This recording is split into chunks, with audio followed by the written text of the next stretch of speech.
trying to define what that means. But we want to connect, as a college, to the larger business community to make sure our students understand we are educating you in a traditional liberal arts sense, but we want to give you the belief that and understanding that there is a career. And they're having trouble understanding that.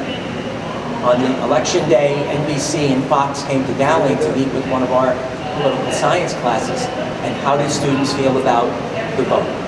And were they engaged? Did they believe in the political process? So all of these things that are going on here are very deeply rooted in so many complex issues. We have sociologists and psychologists sitting in the audience here from Dowling.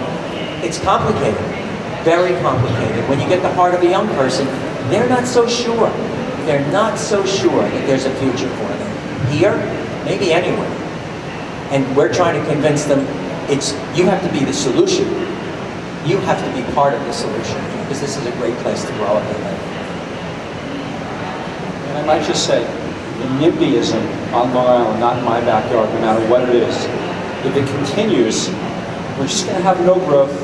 We're going to have none of that younger population being here. The schools, like we're talking about, 900 kids right now in a senior class, 450 kids in kindergarten. Isn't that scary? I mean, for me it's scary, right? And then I look at my own business, right? I look at the Bristol, and I say, who makes the decision whether or not someone moves into a Bristol, right? No one really comes knocking on the door and saying, hey, this is a great looking place, I want to move here, I'm 85 years old. It really doesn't work like that. The daughter or the daughter-in-law, or the son or the son-in-law finally says, you know, mom can't take care of herself anymore, dad can't take care of himself anymore, we need to go look at the Bristol. But who's making that decision? It's typically made by someone like my age, you know, I'm 54, but someone from 45 to 65 who has a parent from that age group, right? And 20 years from now, or 25 years from now, the people that would be 55 or 65, they're not going to be on Long Island. It's crazy when I sit here and say that, but if we don't stop all this NIMBYism, anti-development, there's going to be nothing left in Long Island, guys, because we're all going to age. And Nassau County, believe it or not, has one of the oldest populations, you know, in the country. So we just got to be careful. You know, we're all saying, not in my backyard, and we're fighting every development that guys like us come forward with. But God willing, I'll be here when I'm 90, and I hate if I have to say to my kids, you know, look what happened, you know, look how old everybody is on Long Island, look what's going on here with all this. You know, we'll be very successful because we'll have lots of Bristols by then, but at the end of the race, there's going to be no one to move into them because all the kids are going to be living in Florida and North Carolina. What typically happens? They're going to want to bring their parents back closer to them. So that's how this whole cycle is what I see is going to happen. And one of the things I would ask Patrick is, you know, and I asked Mary is, do you do studies 10 years out? The school districts typically do studies 10 years out to see how many kids they're going to have in the school district in 10 years. And if they do, I think they really owe that, you know, the results of that study. And you can tell there are people that live in the school districts and say, hey, we have 450 kids in the kindergarten. We went from 13,000 students to 9,000. You know, in 10 years from now, we might have 7,000. So that a guy like Brian Lee can then get offered the property as a broker and then bring it to me and bring it to all the developers. So it's an open market and get the highest price for the school district. But the fact of the matter is, I mean, do you have a study, Patrick, 10 years out? Well, just the one thing you have to be careful with, we went from 13,000 to 7,000, back to 11,000, back now to 8,750. So it's not, the answer isn't always, if you used to be at 10 and now you're at 8, that it's time to sell. Our school district in its 60-year history has had success with that. Five Towns College used to be Burzlian Junior High School. The Western Suffolk BOCES Lee Avenue building used to be Tacomas Elementary School. So, Sunquam Elementary School, which is right around the corner, has 700 students in it today, and it was closed for a while. So sometimes it is the right time to sell a building, sometimes it's the right time to, you know, hold on to that building until you need it again. We do demographic studies. 10 years out is hard because 10-year-olds like my son are in the 5th grade, and 10 years from now the 5th graders weren't born yet. And in some cases their mom and dad haven't met yet. So a good reliable study goes out 5 years. You look at historical data, what does the school district look like through the years. You look at projected data. One of the things that's been great for us, New York State Department of Health in recent years has created live births that will connect just to a school district. They used to connect it to the town, and then you had to try to parse it out and estimate, but now you can get the number of live births right in your school district where you live. You need to look at grade level enrollments for where kids are, and something called survival ratio. So how many kids stay in the district? There are years where a school district grows, typically preschool to kindergarten. Parents move and settle in a new community, there's growth. In my particular school district, there's the 1 year that you don't grow is from 8th grade to 9th grade, and that's a function of some high quality private schools on Long Island that parents select for their children. You also look at new construction, what type of land is available. We do a study roughly every 5 years. It is presented to the community. It's also posted on our website, anyone who wants to look at it. We do an enrollment report monthly by grade, presented to the community and the Board of Education, posted on our website. So these are constant conversations for us. 5 years, we start to flatten. We don't decline as much from the nearly 11,000 down to the 8,750. We're dropping about another 1,000 over 5 years. Between 7,500 and 8. Question. So, do you study at what age do people move out of the house, okay, and sell their houses? And then, of those people that sell the houses, how many move in with good families that go into school with them?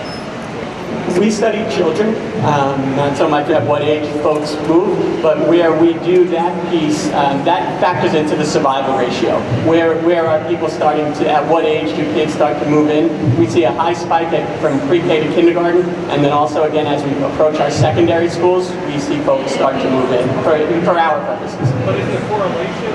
I assume that houses don't sit there vacant, so is there correlation when someone is an empty nester and they move? That's when someone moves in with kids. I mean, is that? Yeah, for our purposes, not exactly. We don't study that as a school district. We study our school enrollments. But logically, when kids are moving, we're not having a lot of new construction. So when new kids come in, chances are it's a repurchase. I just wanted to add one important point. I think what you're hearing here this afternoon is really a tale of two school districts and also an indicator of what's happening on the island. And you have a district in a more wealthy, more affluent area that has seen a declining enrollment. You have a district that is in a poorer area where we have significant poverty and issues related to free and reduced lunch. That's growing, and it's indicative of a widening gap on our island between the well-to-do and the struggling working class or the working poor, and where these increases are coming. And I think that that's something to from an economic standpoint in terms of the health of our island and our communities. It's something that I think we really need to pay attention to, and I think it goes back to that idea that Steve brought up about NIMBYism and being afraid of growth and development.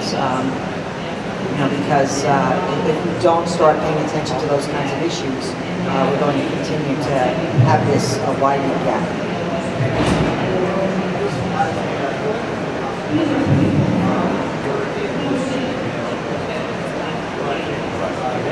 This gap that you're talking about, that's why there's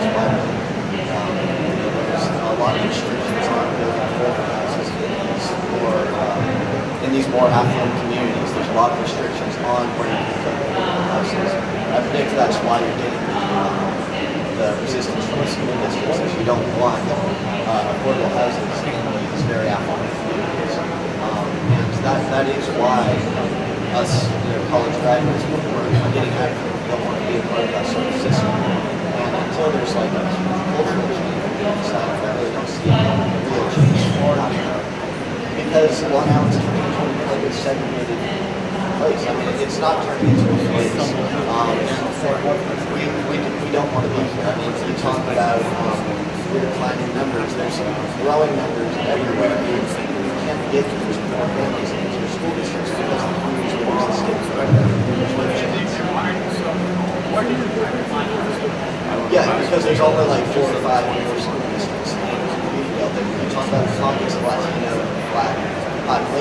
just are incredibly, they are lows that no one else is let the ladder spread. I mean, it's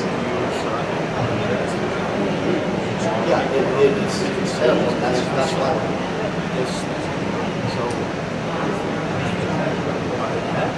We have about just 5 more minutes, so we're going to take another question.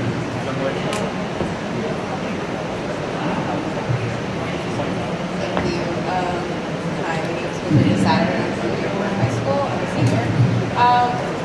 I was wondering, how do we combat these issues?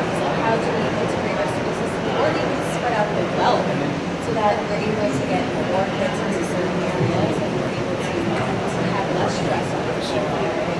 We're able to have more diversity in small groups of areas. So how do we combat these issues so that we experience less pressures, we keep more students on the island, and allow more diversity to happen? It's a very good question. We don't do it that way. Anybody want to try to answer that? Yes. Back to town, it's all racial issue. That's actually. It certainly is. It's a plus to the school district, that diversity. Where in our school district we are just less than 70% white students. We